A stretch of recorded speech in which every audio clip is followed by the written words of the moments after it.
Hi, in front of me is Xiaomi POCO X3 Pro, and today I would like to show you how you can add event to calendar on this device.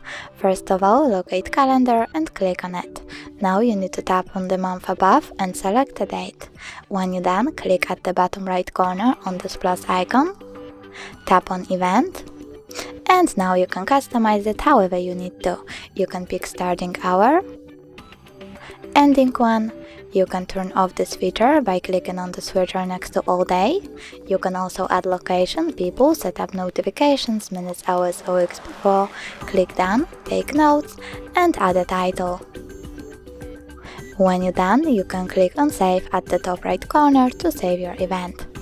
As you can see, my event was successfully added, but if you wish to delete it, all you need to do is click on it, tap on the three dots at the top right corner and select delete, then delete again. Thanks so much for watching. If you enjoyed this video, don't forget to smash that like button, comment and subscribe. Bye!